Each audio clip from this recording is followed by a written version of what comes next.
اس وقت ہم پہاڑی املی کی مسجد چوڑی والان پہ موجود ہیں، یہاں کے امام صاحب نائب الحق قاسمی صاحب سے ہم ان سے یہ جاننا چاہتے ہیں کہ جیسے ہی دیوالی یا ہولی آتی ہے اس پہ جو خاص کر مچھلی کی دکانوں پہ لائن لگ جاتی ہے، ایسے لگتا ہے کہ لوگ جگہ جگہ لے کر مچھلیاں بیٹھ جاتے ہیں کہ اسے کھانے سے جادو ٹونا نہیں ہوگا، مچھلی ہے یا پائے ہیں کوئی بھی ایسی چیز، تو اس بارے میں ہم جاننا چاہتے ہیں اس امام صاحب سے کہ کیا فرماتے ہیں اس پہ علماء دین۔ بسم اللہ الرحمن الرحیم وَاعْبُدُوا اللَّهَ وَلَا تُشْرِكُوا بِهِ شَيْئًا۔ یہ جو ایک مزاج بنا ہوا ہے عمومی طور پر، اور خاص طور سے ہمارے ہاں پرانی دہلی کے اندر یہ مزاج بنا ہوا ہے کچھ گھرانوں کے اندر کہ وہ ہولی یا دیوالی کے موقع کے اوپر مچھلی خرید کر کے، اور خاص طور سے ہولی اور دیوالی کے دن مچھلی پکائی جاتی ہیں گھروں میں، اور دماغوں میں یہ بات ہوتی ہے کہ مچھلی پکا کر کے کھانے سے جادو ٹونے یا اس طرح کے اوپری اثرات کا کوئی اثر نہیں ہوگا۔ یہ سراسر غیر اسلامی سوچ ہے، سراسر غیر اسلامی فکر ہے، یہ سراسر بالکل غیر اسلامی ہے۔ اس طرح کی سوچ رکھ کر کے اور اس طرح کی فکر کے ساتھ میں مچھلی پکانا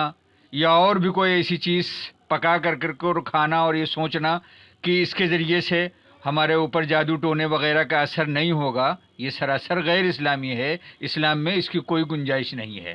اسلام کی تعلیم یہ ہے کہ جو ہوتا ہے وہ اللہ سے ہوتا ہے، کرنے والی ذات صرف اللہ کی ہے۔ جادو ٹونے یہ بہرحال اپنی جگہ کے اوپر ہیں، لیکن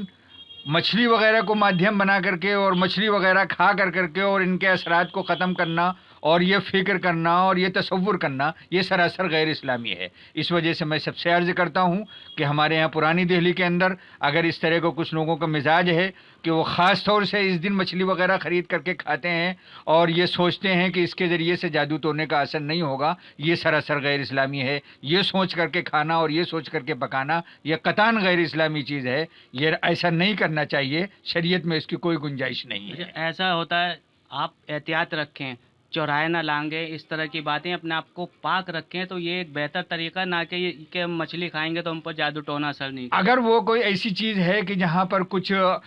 جادو ٹونے کے اثرات والی چیزیں رکھی جاتی ہیں، جادو ٹونے والی چیزیں رکھی جاتی ہیں چوراہوں کے اوپر یا سڑک کے اوپر یا ان جگہوں کے اوپر، تو وہاں سے احتراز کرنا چاہیے، وہاں سے نہیں گزرنا چاہیے، وہاں سے بچ کر کے گزرنا چاہیے، نہیں گزرنا چاہیے ان جگہوں سے، ہے۔ جی،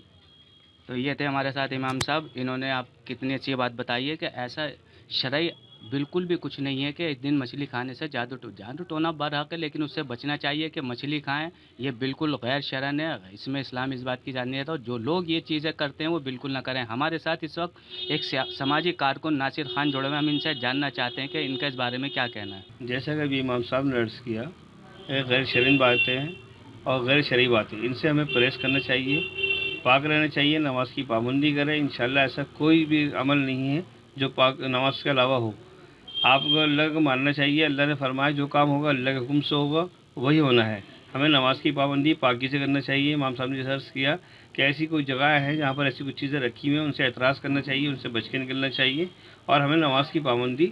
وقت کے ساتھ کرنی چاہیے۔ اس چیز کا شریعت میں کوئی بھی عمل دخل نہیں ہے، نہ کسی حدیث سے، نہ کسی قرآن شریف سے۔ امام صاحب نے بتایا، سماجی کارکن بھی ہمارے ساتھ موجود تھے، جو کچھ ہوتا ہے اللہ کی طرف سے ہوتا ہے اور اس کے ہی حکم سے ہوتا ہے، لیکن یہ بات ضروری ہے، جادو ٹونا ایک الگ چیز ہے۔ اگر چوراہے پہ کوئی چیز رکھی ہے اس سے بچ کر جائیں، نماز روزے کی پابندی کریں، پاکی رکھیں، پاکی کا خیال رکھیں، جو کرنے والی ذات ہے صرف اللہ کی ہے اور کسی کی نہیں ہے۔ اس بات سے تو یہ ظاہر ہوتا ہے کہ آپ کو اللہ پر نہیں بھروسہ، ایک اس پہ مچھلی پر بھروسہ، آپ کو مچھلی نہیں بچائے گی، بچانے والی ذات صرف اس کی ہے جس نے دنیا کو بنایا ہے۔ دہلی سے ایم رامش۔ سیاسی تقدیر یوٹیوب چینل کو سبسکرائب کریں اور بیل آئیکن پر کلک کریں تاکہ آپ کو سب سے پہلے خبریں ملتی رہیں۔